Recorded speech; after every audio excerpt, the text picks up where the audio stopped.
What is up, guys? Today is an important day because I am going to reveal my entire TD Ameritrade portfolio to you. So why am I doing this?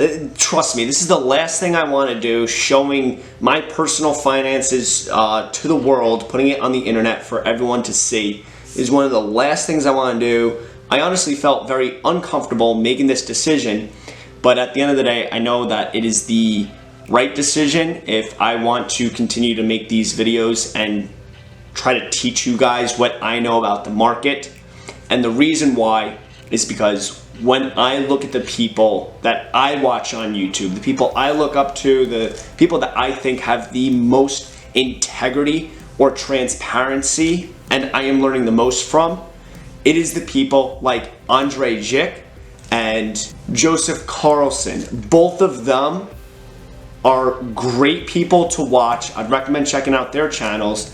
And one thing that I really like about both of them is they are very open and honest about their brokerage accounts. They show you every last dollar that they have in their brokerage accounts, what moves they're actually making. And it makes you feel comfortable knowing I'm watching someone and they're actually showing me their own experience. I'm not watching some guy that's claiming that he's making all this money day trading options, but actually not showing you his brokerage account. So that's why I made the decision of revealing my entire portfolio to the world, mainly to show my credibility and to give you an idea if you want to continue watching my videos and learn from me. Because yes, I've made mistakes in the past, but I've also made some really good investments that I would love to teach you guys, so then you guys could also become better investors and make as much money as possible. So here it is, my TD portfolio, $50,881.77. And to me, this is a huge milestone.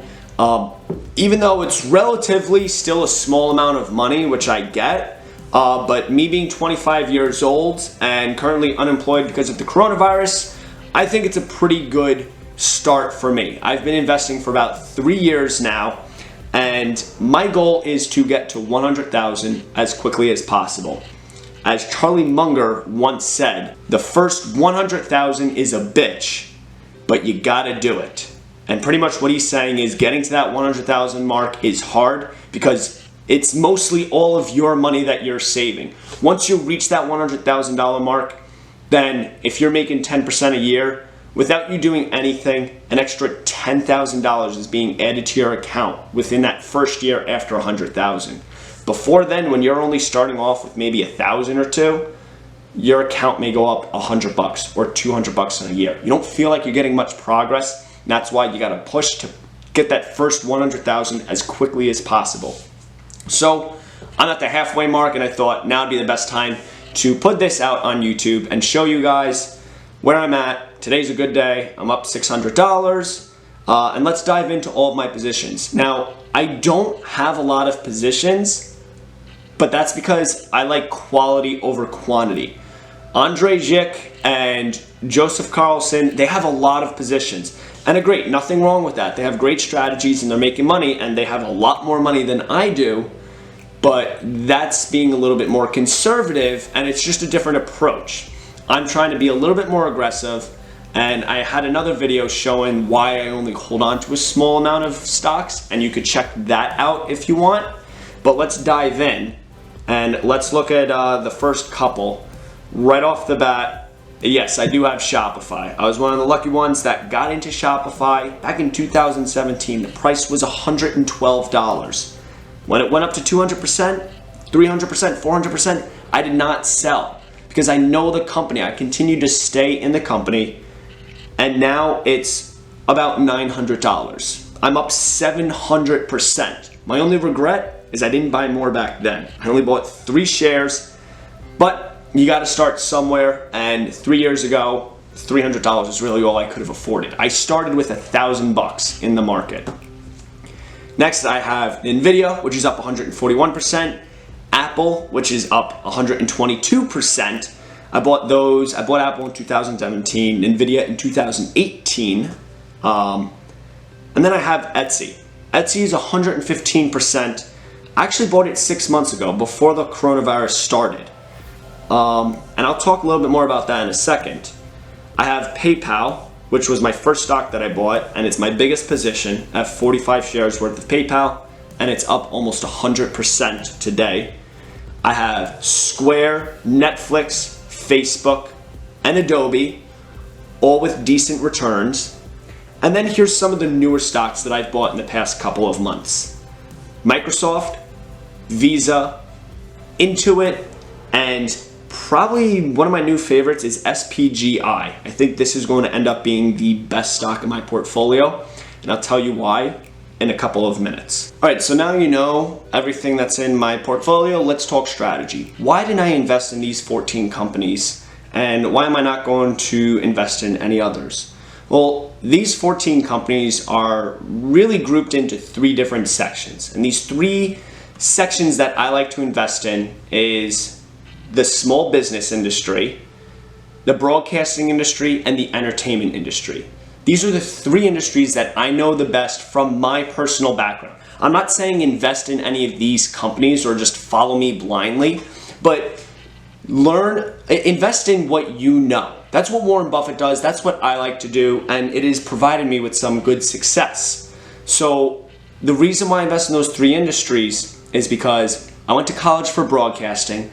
My family owns 2 small businesses, and both broadcasting and the small businesses all revolved around entertainment. So these 3 industries I know like the back of my hand. So if we were to just look really quick, Shopify, Etsy, PayPal, Square, Visa, and Intuit are all things that small business owners use.